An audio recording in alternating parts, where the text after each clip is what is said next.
Okay, we're Hello there, this is Jim Hogue with Emily Payton, and we are interviewing Andy Steele, who is the operations manager for architects and engineers for 9/11 Truth. And he has a podcast. And I will allow him to tell you whatever he would like to tell you about his background. And we are looking forward to an interview that resembles perhaps the interviews I did 20 years ago when I was interviewing um, Jim Thompson and the people who first began to write about 9/11, and interviewed your colleague, Richard Gage, a few times. And we have always been able to bring to the people information that would not come anywhere else. So I'm hoping that in your introduction about yourself, you'll tell us the title of your book, which is Born 9/11, and you can tell us a little bit about the progress that architects and engineers have made lately. And if you want to go back further than that, you're welcome to do that. So thanks for watching, everybody, and we'll turn it over to Andy Steele, and we'll hear all about it. Go for it. All right. Well, thank you guys for having me on. First, I want to say what you guys are doing right now is so important, not just for bringing attention onto the September 11th issue, which we've been beating the drum on for a number of years here at AE 9/11 Truth, but also just for American democracy and the republic that we live in. I mean, you cannot have a functioning free country without open discussion, dialogue, and everybody participating in the process. And as we have learned over and over again in our work, the mainstream media is not doing the job that they should be doing. So that's why we need people like you out there bringing this information out to your audience as much as you can and as much information as you can get to them. So thank you so much for doing that. And my name is Andy Steele, and I'm the operations manager at AE 9/11 Truth, which has already been told to you. And I've been involved with this organization for a very long time. It's actually hard to know when I first started because I started out just as a volunteer. And even before that, I was a 9/11 activist, probably since 2007 or so. I've been out there writing articles about this issue, getting involved in various projects. I joined on with the volunteer team here at AE back in 2010. And then I got hired on full time here on the staff in my current role back in 2015. So we were involved in many projects, including getting our CEO onto C-SPAN's Washington Journal with a huge phone-in campaign. So many things, pushing the Bobby McIlvaine Act, that's draft legislation for a new investigation, which I can talk about a little bit more. But the whole point of AE 9/11 Truth, as your audience may or may not be aware, is to bring and shed a light onto this evidence that has been ignored by our media, by our government for so many years. Now, at this point in the game, we can't say that it's been ignored because we've done so much work engaging them, confronting them on this evidence. So they are aware of it and they can't debunk it. They try to, they fail miserably, but they are aware of it. And now they're at the point where they're just relying on obfuscation and outright lies to avoid dealing with the evidence that the three towers were brought down in controlled demolitions on September 11th. That is the thesis here at AE 9/11 Truth. That is what we stand for. We don't focus on any other areas of September 11th except for the hard science. That way we don't get accused of having any kind of political agendas, any kind of personal agendas. You can't argue with science. They still are in place, even during a big disaster, even during events. They have political agendas attached to them afterwards. So what is this evidence? Well, let's look at the three high rises that fell on September 11th. And when I say three, most people think that I've made a mistake, that it should only be two, because most people are familiar with the Twin Towers that fell on those days, the two buildings that had airplanes crash into them. But there was actually a third tower that fell in the later in the day at 5:20 in the evening. This is World Trade Center Building 7. Now, it's easy to lose sight of this building because it was dwarfed by the Twin Towers that people are more familiar with. However, this would have been the biggest building in something like 30 of our states. All right, so this was a big building, 47 stories, steel framed high rise. And it housed many important government offices such as the SEC, the FBI. I believe the CIA may even had an office there. It was also considered the emergency management bunker, for FEMA, their emergency bunker for any kind of disaster that should take place there in New York. And at 5:20 in the evening, after it sustained some minor fires as a result of the fall of the North Tower on that day, some very minor damage on the corner of the building just suddenly drops like a rock, straight down, symmetrical, and actually in free fall for 8 stories as it goes down, as it was later revealed through the work of some of our supporters. So when you watch this building fall, and I don't have a visual aid to show you, so I'm going to have to ask the audience that after you're done watching this, or maybe you want to pause the video right now, go to YouTube, try to find a video of this building coming down with no commentary, even from us.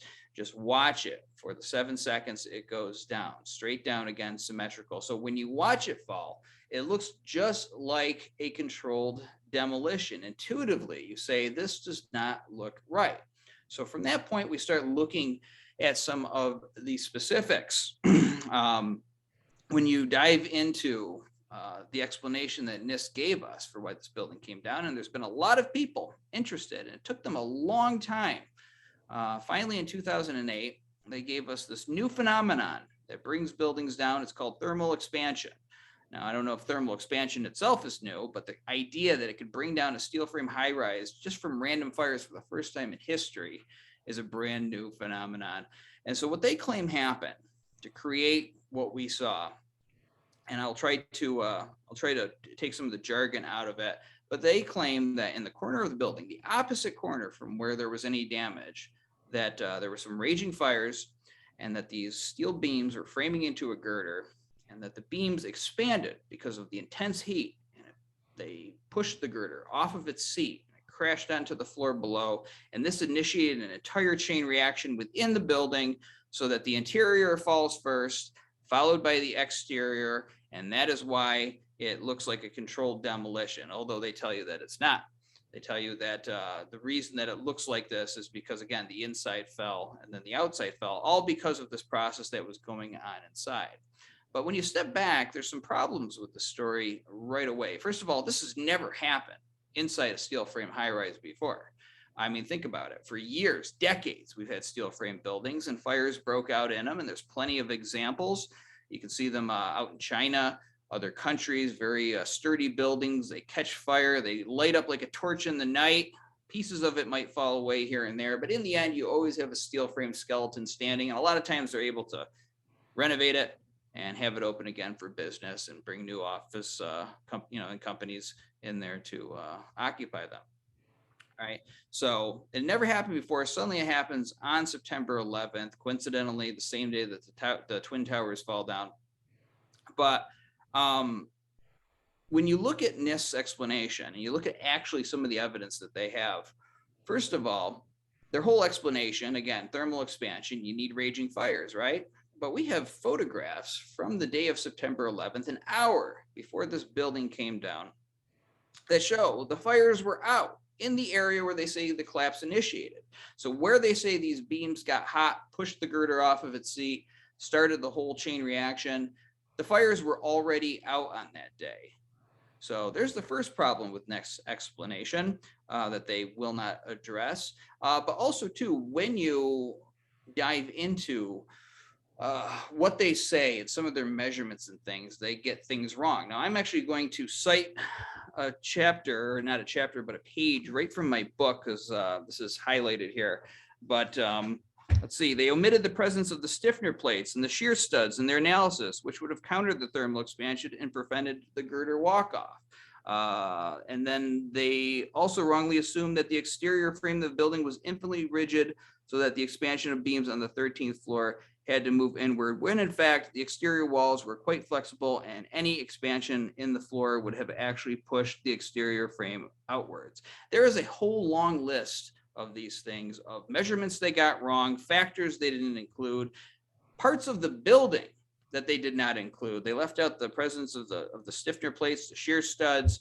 All of these things would have countered this thermal expansion. Our engineers have pointed it out to NIST, and they refuse to acknowledge it. They just say that they stand by their report. And just for clarity's sake, let me say that NIST is the National Institute of Standards and Technology. That is an agency under the Department of Commerce that issued these reports. They were tasked with finding out why these 3 high rises came down.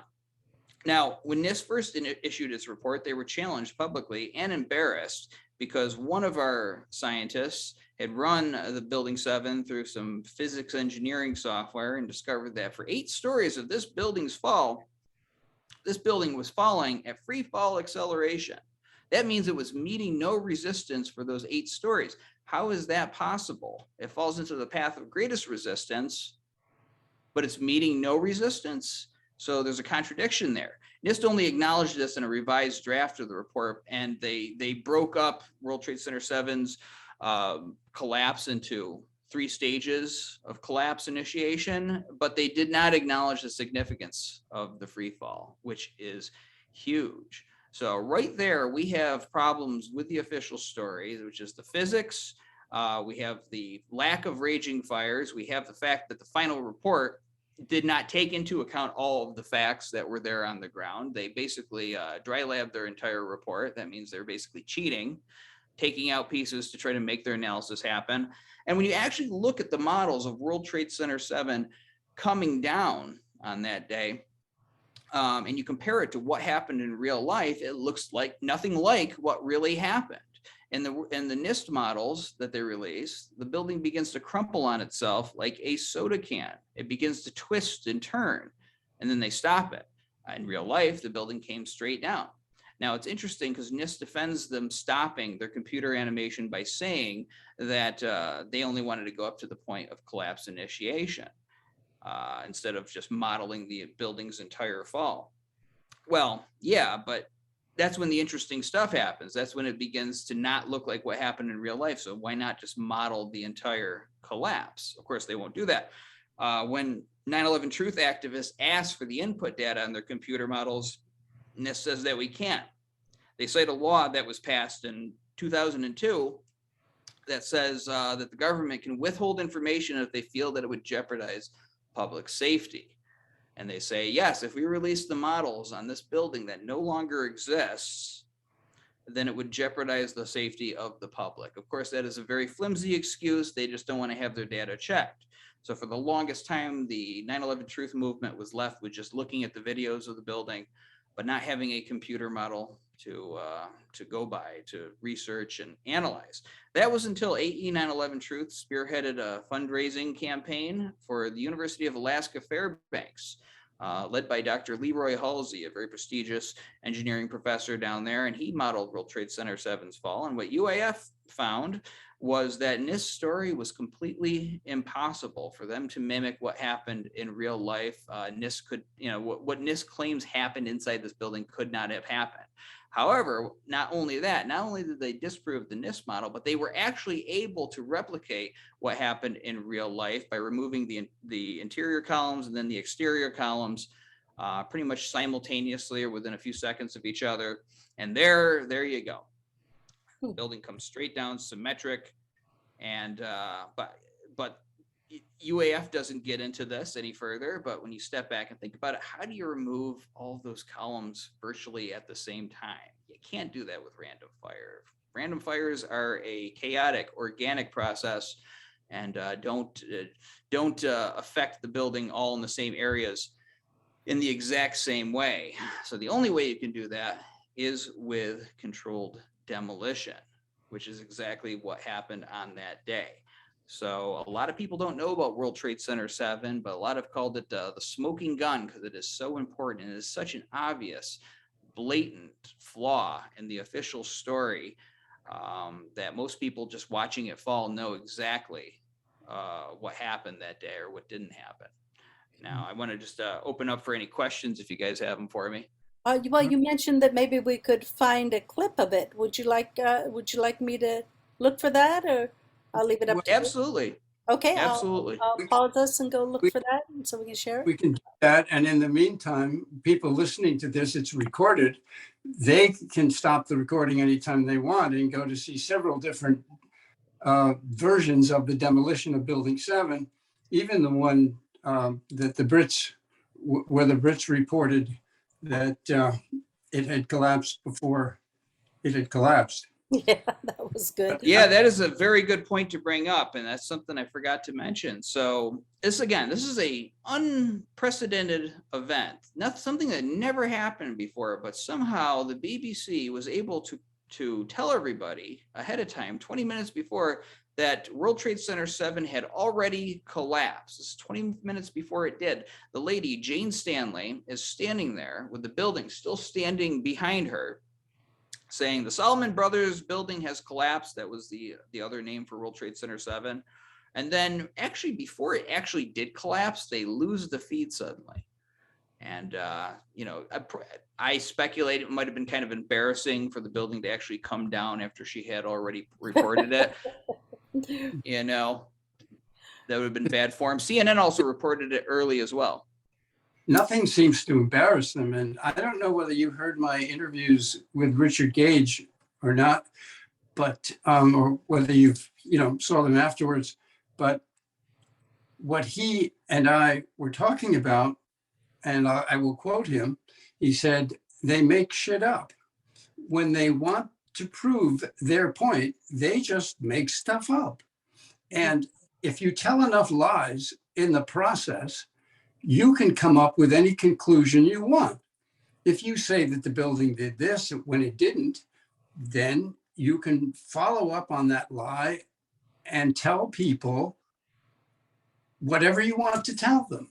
And I have met individuals who have seen the demolition of Building 7 and tied themselves in knots to explain to me how that could have happened through damage, through some external damage, through fire that went, well, here's the good one that they made up, that the fire went under the city of New York for an entire block. I don't know if anybody listening has been to New York, but an entire city block, not a street block, but an avenue block, is mighty long.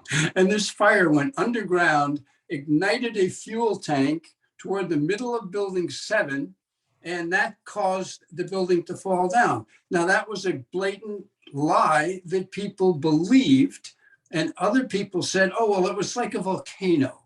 It's exactly the way a volcano works. So people were able to ignore the facts that A&E, that architects and engineers have studiously brought out right at the beginning and then over the years, and come up with their own crazy ideas about how that thing collapsed because they believed the lies that they were told by NIST. So that's along the way. And then there's Kevin Ryan. Perhaps you can talk a little bit about what he came up with. And again, I would say it's not that NIST got it wrong. NIST blatantly lied, because anybody spending a little time watching this can tell that it's not a mistake at all. It's a blatant lie. Well, and I'll tell you, I was at an AIA convention years ago. We were doing an outreach there, trying to get a resolution passed. I got talking to an architect who was skeptical of what I was saying, but I'm being nice and saying skeptical. He just didn't want to hear it. And he actually speculated that there was an earthquake that happened on the day of 9/11, and that was why World Trade Center 7 came down. I said, an earthquake? That's some pretty bad luck. What data do you have to prove that? Of course he had done, but the people will jump through so many. I mean, there was the fact checker for the supposed Popular Mechanics book that supposedly debunks us. They get a lot wrong. Who was embarrassed on a radio show before just outright lying, claiming that he saw pictures of Building 7 scooped out. Turned out later, NIST had to acknowledge that was not the case. It wasn't scooped out. There was some very minor damage on the corner of World Trade Center 7. On the opposite corner from where they say the collapse initiated, they even acknowledged that minor damage had nothing to do with bringing about the building's collapse. So he was embarrassed by that. And I mean, over the years, we've heard it all. And it's just people jumping through hoops, trying to do anything they can to avoid dealing with the hard facts on this matter. Because obviously, as we know, even though we don't get into complicity, who did it, why they did it, obviously it has huge implications for the whole 9/11 story and the last 20 years that we've been enduring since this event Right. took place. So, well, we got to keep on pushing on this. May I jump in here and say that because they didn't follow normal protocol afterwards and save any of the evidence, um, we have reason to conclude that they weren't really interested in finding out everything that was going on. And when we're talking about how people have allowed themselves to believe a fabricated story, it's no different than the mass formation psychosis that we're seeing with COVID. And I would like you to also talk about, if you can, I don't know where the boundary between politicizing it gets, but my understanding is that there were people who had access to, given access to the elevator shafts in all the buildings prior to the event. Do you get into that and what they might have been doing, or the positioning of thermite or any other sort of explosives that would have caused these demolitions? Yeah, I am aware of the 8-month elevator renovation that took place with Ace Elevator. In the prior to September 11th, we certainly note it.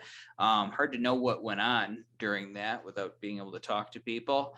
That's why, we focus on the physics and everything that you can actually point to in the videos, that the other side has a hard time arguing with, because it's impossible to know that. Yeah, we certainly do note that, and somehow somebody got explosives into these buildings. Might have been easier back in that time because the public was less guarded, less vigilant. Of course, the world of 2022 is much different than the world of 2001.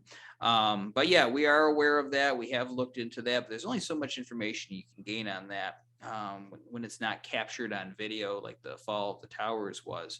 I mean, for instance, in the case of the Twin Towers, and even though Building 7 is the smoking gun, because it's just so obvious, the Twin Towers is where people actually died on that morning. And when they actually, well, let's just even back up here. So within a few days of this horrible event, Twin Towers coming down, killing all of these people, there was a professor out of Northwestern University named Zdenek Bazant, and he already had an explanation for everybody.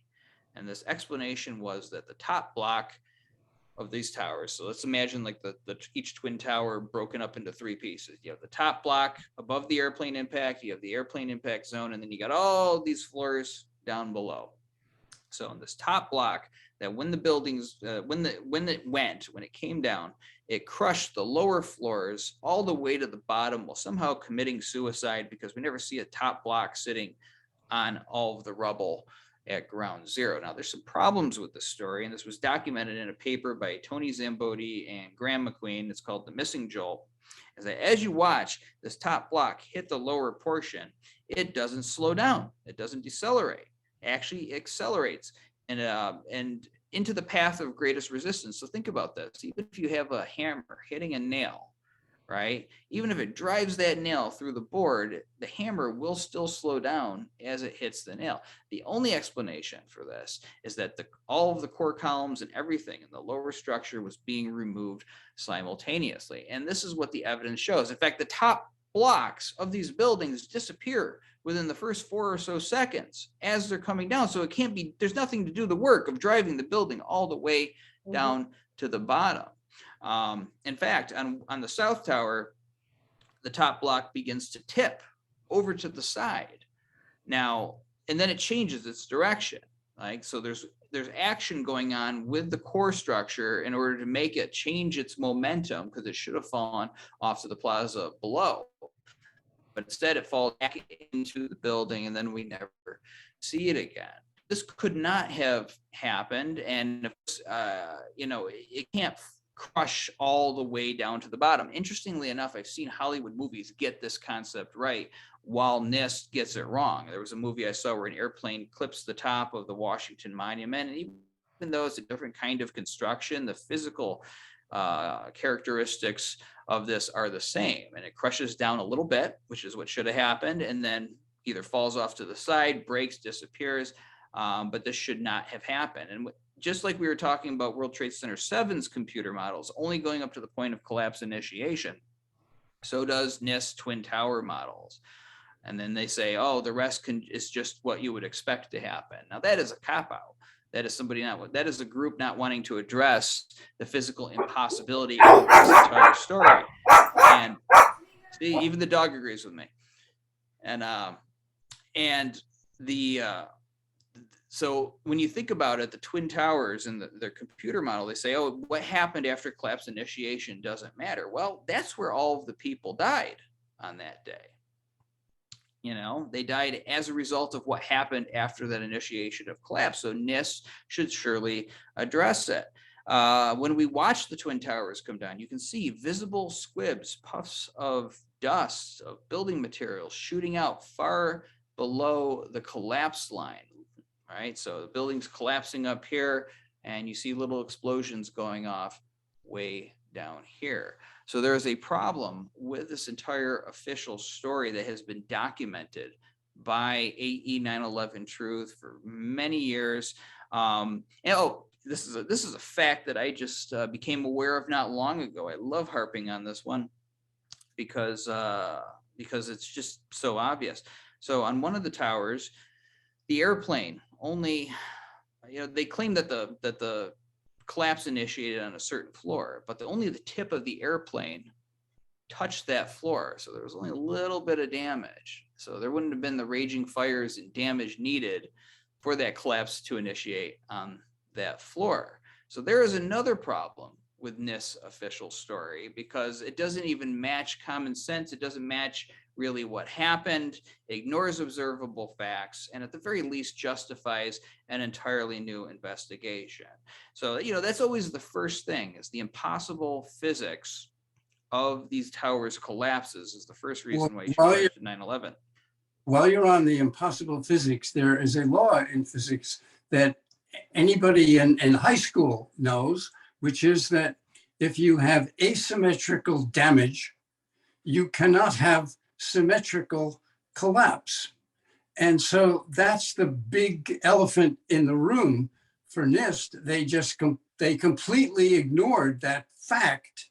And you just highlighted it by saying that a plane didn't even go in that far, and yet we have symmetrical collapse. An airplane, I'm not admitting that anything about the airplanes right now. I'm just saying that if you believe that an airplane did what they said it did, you could not possibly have symmetrical. You could not possibly have symmetrical collapse. The collapse would have been asymmetrical, and the damage would have been asymmetrical. So anyway.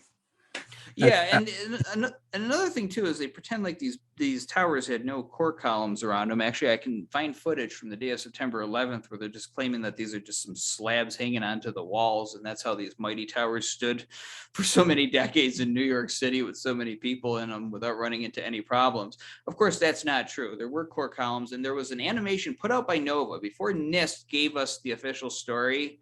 Nova tried to take this on. And they made a beautiful computer animation of showing because they were claiming it was a pancake collapse, that the floors just pancaked on each other at that point. And they show in their animation, they show the pancaking floors on top of each other. The problem with this animation, it's beautiful, but it's not accurate because when the floors are hitting each other, the core columns are still remaining standing like records falling on a spindle. And we all know, anybody who has just observed anything about 9/11 on that day, we all know that we did not see a big standing tower of core columns remaining in the aftermath of September 11th. Those were gone too. So they had to go with this whole pile driver nonsense. And we already pointed out the problems there. What they do when they talk about this, they rely on people not delving into this deeply. Your average person just putting on the TV, getting an explanation and being satisfied with it. And they wrap it with a lot of verbiage, jargon, and all of this stuff. And they, put out these thick volumes of for everybody. And they know most people aren't going to read them, yet they'll be satisfied with them. But when you actually delve into their logicness, I mean, there's an FAQ on their Building 7 report, getting back to them saying the interior of the building fell first and then the exterior. You don't see any signs of that on the outside. Now, first of all, I don't think that's even possible. You can't have the inside of a building fall and then leave the outside still remaining like some kind of Wile E. Coyote cartoon. He doesn't fall off the cliff until he realizes it. And even if that were the case, you would see massive warpage going on the outside. This does not happen in any of the videos, but they put it out there and they just assume people are going to buy it until they run into people like those at AE 9/11 Truth. And that's what they've been relying on for a long time. I mean, so you get into the physics of the buildings.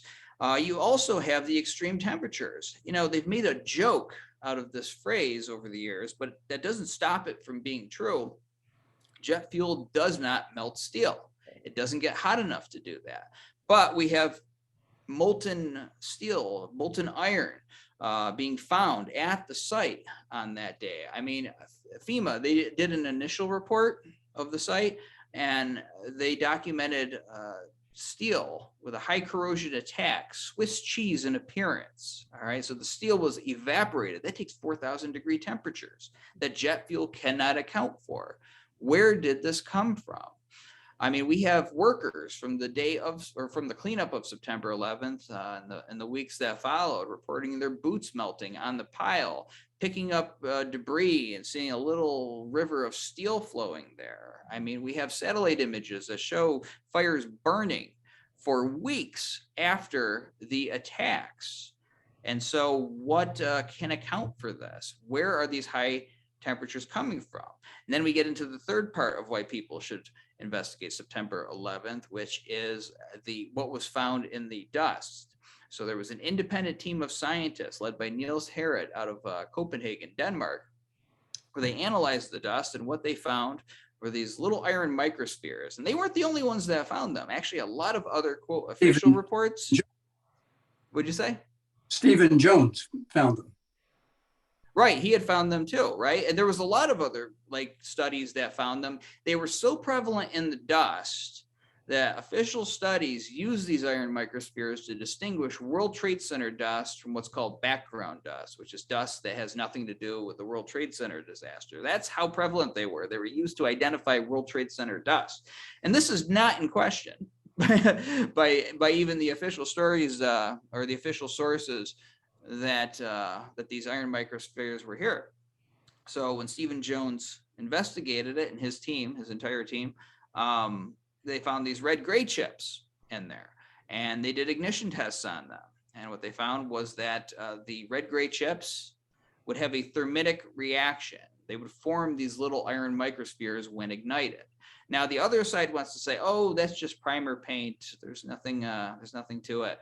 Right. But when you actually do a side-by-side comparison, as somebody did on a YouTube video, a scientist, of primer paint when it's ignited and these red-gray chips, a completely different reaction. The primer paint turns black, wilts, as you would expect it to.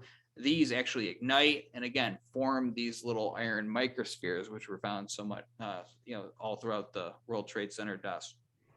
So, and they have the same chemical properties as thermite. Now, this is a special, very, very special form of thermite. This is what they dubbed as nanothermite, more concentrated, more able to, to ignite and do the work that it needed to do.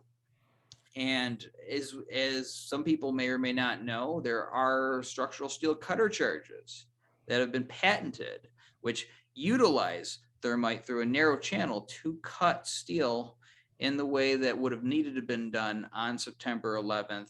And in fact, when you actually watch videos of the South Tower, you can see molten metal coming out of the building. It's bright orange. Now, NIST wants to say, oh, that is molten aluminum from the airplane. Don't look here. Don't bother with that. However, molten aluminum in daylight conditions, and we all remember that September 11th was a bright blue morning, that is silver. This was bright orange, red hot. So we have so much evidence of this. Now, the basic thing to do, if NIST or any debunkers out there want to challenge us, is to say, hey, let's do our own tests on the dust. Why doesn't NIST? I would imagine that they have some World Trade Center dust. It's such an important event.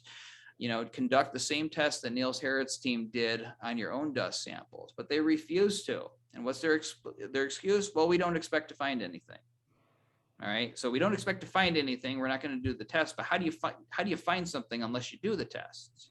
See, it's circular logic, and it's something basically they just don't want to handle it. They don't want to look into this. And we've done many things. We've visited congressmen's offices trying to compel them to pressure NIST to do these same tests on the dust. Of course, Congress, being what it is, doesn't comply, doesn't want to get involved with it. So we've got to continue doing our actions and putting pressure and raising these points. So for me, the case was made 10 or so years ago that these buildings were brought down in controlled demolitions. But for you out there in the audience, if you don't want to go that far, then I say support simply rerunning the analysis. I mean, considering that we lost nearly 3,000 people in this event, and not just them, but all those people who got sick in the aftermath of September 11th as a result of the buildings coming down. It was not as the reason they're sick is because they breathed in the dust there in Manhattan.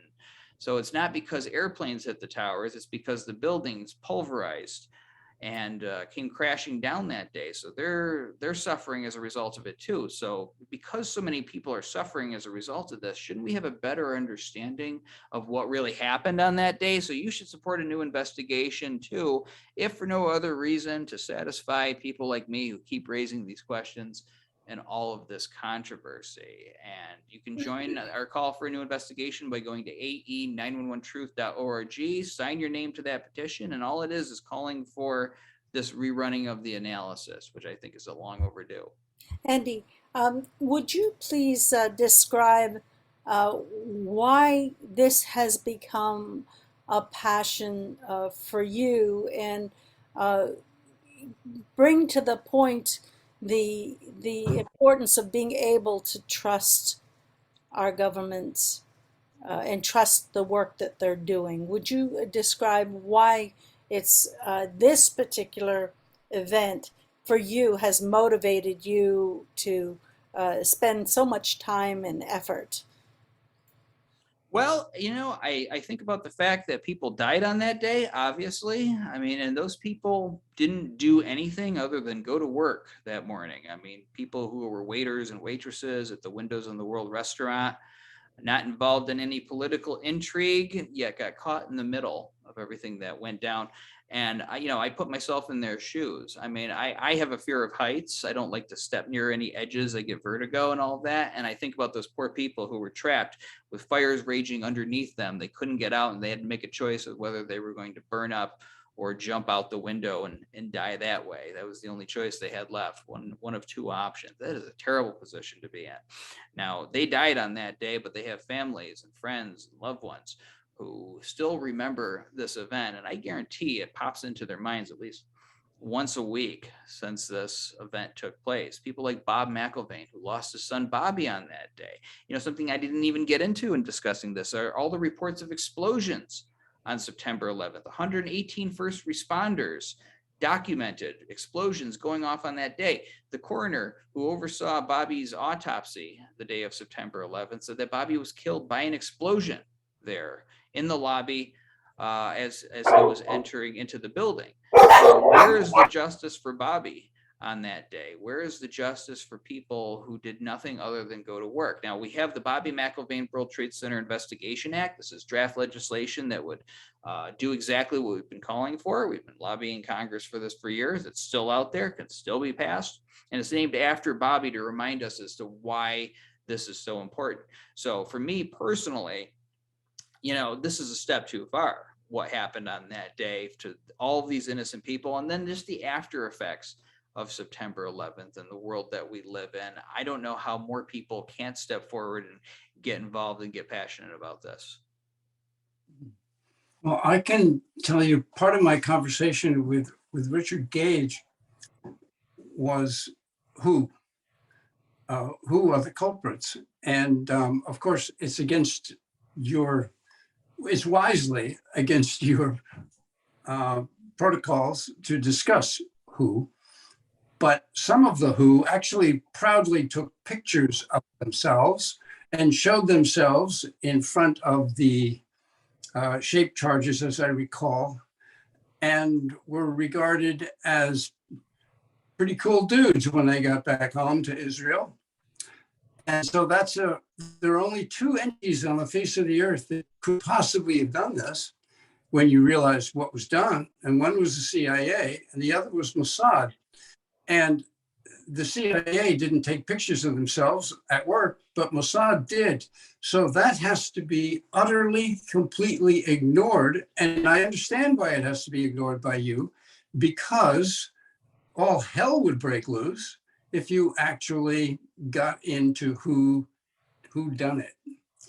So you don't have to, I understand why you might not want to comment on that, but I'd like to hear something from you about that. Yeah, no, I'm going to be honest. It has been so hard to try to get people. I mean, when I say people, your average person will acknowledge this. And most times these days will say that we are right. You know, they'll say, well, what can I personally do about it? And they'll go on with their lives, but they will say that we have a point. And why not have a new investigation? But for things to happen and for things to be solidified in the public consciousness, you got to get two entities on board. You got to get the government and the media. And in my view, they've been complicit in the cover up of this information over these years. And we can't even get them to acknowledge what happened on that day. I mean, we just took NIST to court, and we had we submitted a request for correction to them on their World Trade Center 7 report. They didn't respond favorably, and so we had to take them to court in this case. And of course, it was thrown out because the government wants to claim that we as citizens don't have any kind of standing in this. They also, what's come out in this, is that the government has no obligation to issue correct reports to the American public. Now think about this, like informationally correct reports. They could just draw like a little doggy on a piece of paper if they wanted to. Mm-hmm. And hand that to you as something. I mean, if you really want to take it far enough. So this is unprecedented, and this is alarming for people who care about truth and integrity and actually believe that America is a land of justice and truth, you know, but they always tell us in school. So there's some major implications. What I like about what AE 9/11 Truth, what we do here, is that they really can't argue with it. I mean, they try to, they make fools of themselves, and all they have to rely on is this corporate media establishment, which kind of surrounds and protects the official story like a soft membrane. But we've chipped through that as well. And so at some point, yes, once it's acknowledged what brought these towers down, then there needs to be some action as to getting some questions answered about these other things. Who had access? Who had the motive, means, and opportunity? And that'll probably go into the hands of more skilled people than myself and others here, because we just focus on the science. But the first step is getting the what established. There's your answer as to why they cannot acknowledge the science. Because once they acknowledge what happened, then obviously the next step is who done it. And they know they cannot possibly go there. I don't know if you've ever heard of the Florida Bulldog. It's a publication, newspaper. I think it might be just online, I'm not sure. And I interviewed him. He was investigating the activities of the supposed hijackers when they were studying flight training in Florida. And that was so upsetting to the powers that be that they even sent Edward Meese down with a crew to shut the guy up. And I mean, I'm oversimplifying, but I said to him, I said, once you get close to what actually happened in Florida, they will shut down your investigation and you will have nothing. And that's exactly what happened, because I have followed one angle, one aspect, one clue after another. You look at Cynthia McKinney, just asked a couple of questions. The Democrats ran her out of office. They are scared to death to be connected with anything that might point to the guilty party in 9/11. So I certainly admire your tenacity and your courage to stick with the actual physical events. And I certainly wish you the best. I've been working on it ever since it happened. And the the frustration of the brain dead people who think that Osama bin Laden did it. You can't talk to people like, they're not, it's not normal that they have been so brainwashed that they actually still think that Osama bin Laden pulled off 9/11. But what you're doing might make some people with brains, at least, think that, gosh, I guess Osama bin Laden must have been, wow, he must have been God Right. to do that. Well, may I jump in here, please? That was 9/11 was immediately clear to me that it was a controlled demolition. You can watch on the replays those little explosions coming down. But aside from that, it was also when I started to follow the money because of Silverstein, like you mentioned, Mossad. But Silverstein taking out all kinds of insurance on the building shortly before, and also the fact that there were these training exercises going on at the same time that confused our real Air Force and so forth, that were mimicking exactly what was really going on. So it has so much bearing with what is going on right now with the raid on Mar-a-Lago, and also the military industrial complex becoming the medical military industrial complex. And it began, a big part of it began with the Patriot Act, which was, in my understanding, written before this event. So some of the people, many of the people are alive still that were involved in this. And your work to bring out and to keep it front and center, and that this did not happen as the official narrative said, will allow us, since we're coming to this time where Americans are waking up to the absolute rife corruption and evil that's of corporatism that's in our government. Uh, when we actually demand it, we can bring uh, evidentiary proceedings forward to bring the truth forward in a way that holds the people accountable who were acting in such an immoral and such a deceitful and horrendously evil manner. I'd like you to hold up your book so that Sure. our viewers can see it.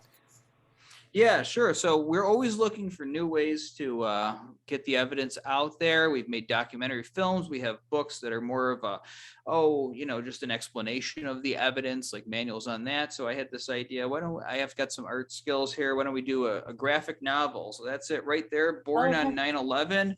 It is the story of a 18-year-old kid who wakes up to this information. His father died in the North Tower of the World Trade Center. The same moment that he was being born. So that part is fictional.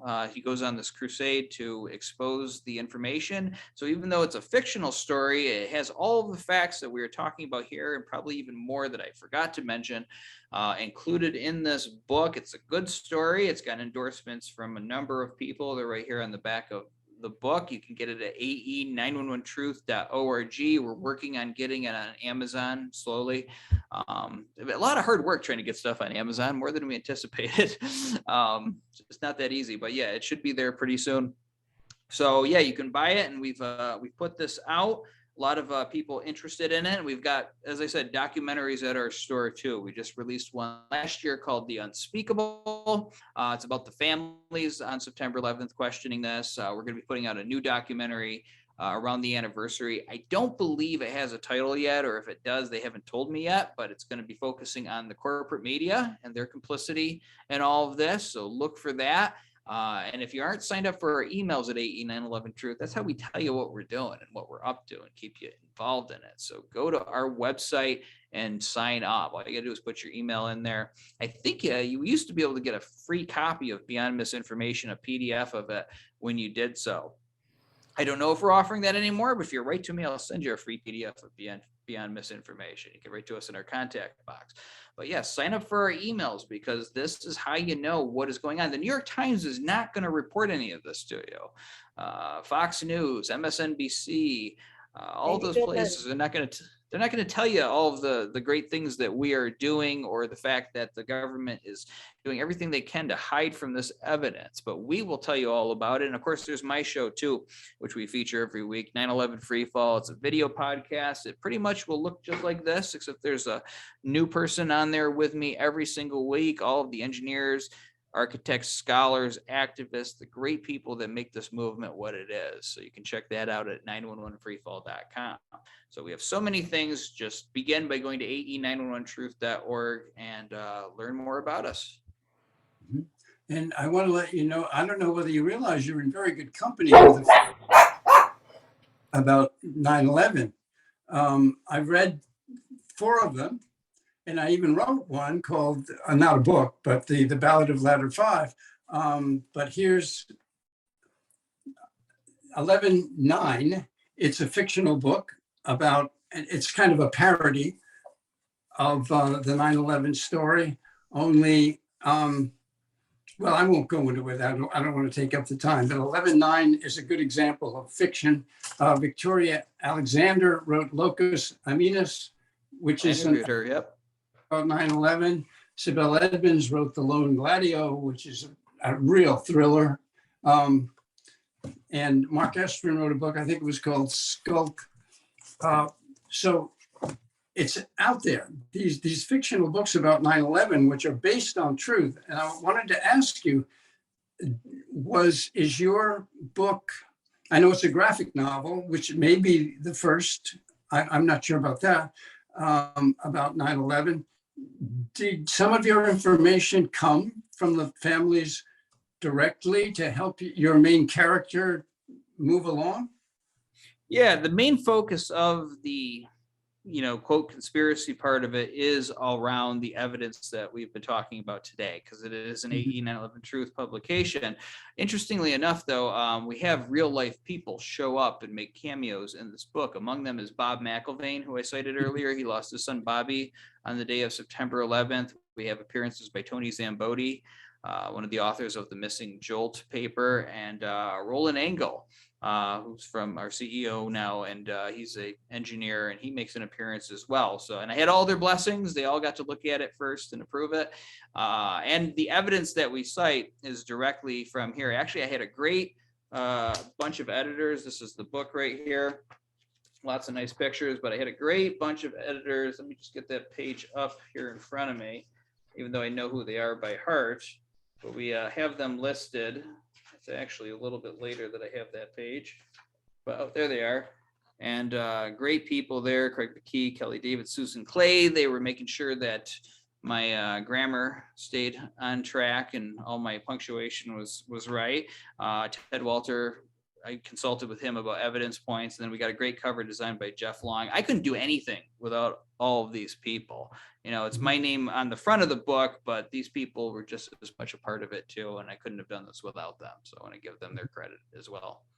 Well, maybe I can review it someday for Vermont Independent. That would be perfect. More eyes on it, the better. Okay.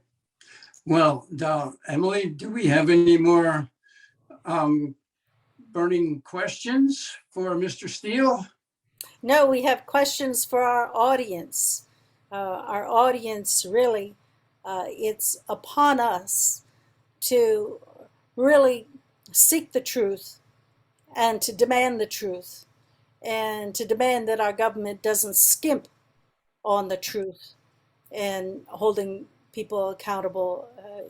We have to do this for one another and our countrymen. Mm-hmm.